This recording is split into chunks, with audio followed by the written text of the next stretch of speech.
Hello students, आज हम आपको कुछ रोमन अंकों के बारे में समझाएंगे कि रोमन अंकों को कैसे लिखते हैं और उनके लिखने की क्या क्या नियम है बेटा। ठीक है। जैसे हिंदी अरेबिक पद्धति में हम जैसे बेटा 1 2 3 4 5 6 7 8 9 10 11 12 13 14 15 16 ऐसे करके बोलते हैं। या 1 2 3 4 5 कहते हैं। उनको लिखने का ढंग क्या है? ठीक है। 1 को हम कैसे लिखते हैं? एक, यानी कि एक डंडा। 2 को 2 डंडे, 3 में 3 डंडे, 4 को एक डंडा और फिर वी बना देते हैं। मतलब समझ मतलब कहने का मैंने पता है कि इनको लिखने का ढंग क्या है। पहले इनको प्रतीक बनना ऐसे लिखते हैं। ये फोर्थ है, 5 को हम ऐसे लिखेंगे, फिफ्थ बोलेंगे, 6 को सिक्स्थ बोलेंगे, 7 को ऐसे लिखते हैं, एक वी और 2 डंडे। 8 को हम एक वी और 3 डंडे। और 9 को इसमें लिखने का ढंग बेटा क्या होता है कि एक टैन, इसमें इसे कहते हैं एक डंडा, फिर ये क्रॉस एक्स कह देते हैं। ठीक है। 9th का लिखने का ढंग ये है। और 10th को हम लिखते हैं ये एक क्रॉस, यानी कि इसको बेटा ऐसे लिखने का ढंग है कि 9th को, ये याद रख लेना इसको। 10 तक याद हो गए, बाकी सब अपने नंबर अपने आप याद हो जाते हैं।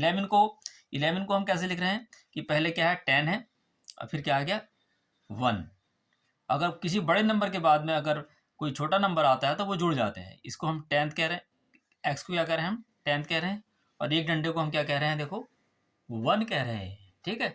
तो ये आपके दाईं तरफ आ रहा है। तो अगर कोई छोटा नंबर किसी बड़े नंबर के दाईं तरफ आता है, ठीक है, तो वो उसमें जुड़ जाएगा। तो कितना हो गया? 11 हो गया। अब देखो 10 12 11 था, 10 और 1 11 हो गया। 12 10 और 2, देखो ये दाईं तरफ आ रहा है। 10 बड़ा नंबर है क्योंकि एक्स को हम 10 कह रहे हैं, तो 2 12। ऐसे ही 13 10 और 3 को हमने 3 डंडे। ठीक है। ऐसे ही 14 को 10 और 4, 15 को 10 और 5। इधर आ रहे हैं तो 10 प्लस 5 भी लिख सकते हैं। उसको ऐसे लिखने का ढंग ये होता है बेटा, 10 और 15। ऐसे ही हम 16 को 10th और 6, 17 को 10 और 17, 18 को 10 और 8, 19 को 10 और 9। देखो 9 हमने कैसे लिखा, कैसे लिखना है 9 को?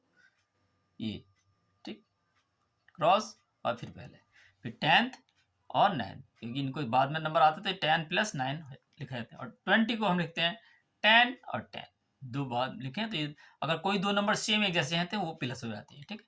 10 प्लस 10।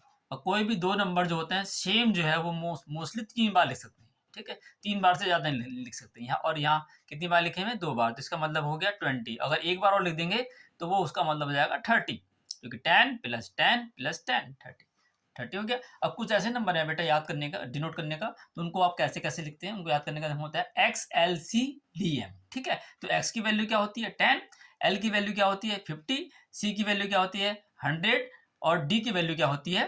500, और m की वैल्यू होती है 1000। ठीक है। तो इसको आप देखो कैसे करेंगे। x की वैल्यू क्या है? 10, l की वैल्यू 50, c की वैल्यू 100, d की वैल्यू 500, और m की वैल्यू क्या है? 1000। ठीक है। तो आप इसको ऐसे भी लिख सकते हैं, XLCDM। ठीक है।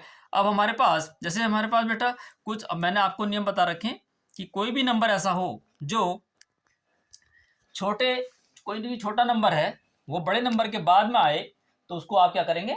जोड़ देंगे। क्या कर देंगे? जोड़ देंगे। जैसे हमने ये लिखा D और ये क्या लिखा? X। क्या लिखा? कोई भी अगर छोटा नंबर बड़े नंबर के बाद में आएगा तो उसको आप जोड़ सकते हैं। तो उसके इसकी वैल्यू क्या होगी? D को हम क्या कहते हैं? 500 कहते हैं। देखो D को हम क्या कहते हैं? 500। तो इसको मतलब क्या, DX का मतलब क्या है? वैसे इसका मतलब है कि और ये जो D बड़ा है 500 है, और X की वैल्यू क्या है? देखो D की वैल्यू हमने क्या बताई? 500। और X की वैल्यू क्या है? देखिए X की वैल्यू क्या है? X को हम क्या कह रहे हैं? 10 कह रहे हैं। ठीक है। तो इसको आप, और मैंने कोई बताया कि कोई भी जब छोटा नंबर दाएं नंबर के दाएं साइड में होता है, इस साइड में होता है, तो वो प्लस में होता है। यानी कोई भी छोटा नंबर बड़े नंबर के पीछे लिखा जाता है, ठीक, तो उसको हम प्लस कर देते हैं। तो इसको D plus X equals to, D की वैल्यू क्या थी? 500 प्लस इस x की वैल्यू क्या थी? 10। तो इसकी वैल्यू क्या है? 510। ऐसे ही अगर ये नंबर, अगर यही नंबर इससे पहले होता, x और d, अगर ये नंबर इससे पहले होता तो इसको हम क्या कर देते? माइनस कर देते बेटा। ठीक है। क्यों? क्योंकि छोटा नंबर अगर किसी बड़े नंबर से पहले आ रहा है तो उसको हम, क्योंकि इसकी वैल्यू क्या है? 10 और इसकी वैल्यू क्या है? 500, तो ऐसे केस में हम इसको माइनस कर देंगे, तो वो भी किस में से, बड़े में से। बड़े में से प्लस कर देते किया था, और बड़े में से क्या कर दो प्लस में। तो चलो आगे पीछे कुछ भी लिख सकते हैं, लेकिन माइनस में ध्यान रखते हैं कि बड़ा नंबर पहले लिखा जाता है।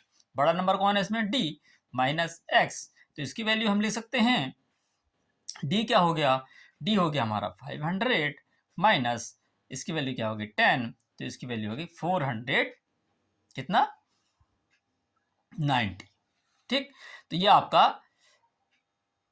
आपका पता लग गया कंसेप्ट कि अगर कोई भी छोटा नंबर बाद में आए तो उसको हम क्या कर देंगे, प्लस कर देंगे, और पहले आए छोटा नंबर बड़े नंबर से तो उसको हम क्या कर देते हैं, माइनस कर देते हैं।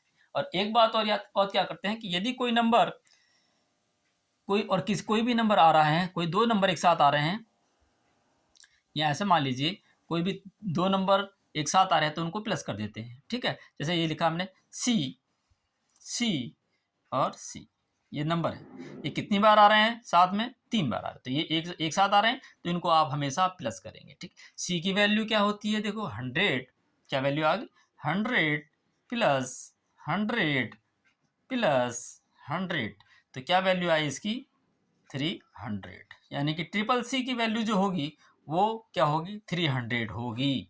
बात समझ में आए बच्चों, यानी और कोई भी नंबर रिपीट जो है उसका केवल 3 बार हो सकता है, 3 से ज़्यादा बार रिपीट नहीं होगा। किसी भी एक रोमन नंबर की रिपीटेशन है वो 3 बार से ज़्यादा नहीं हो सकता।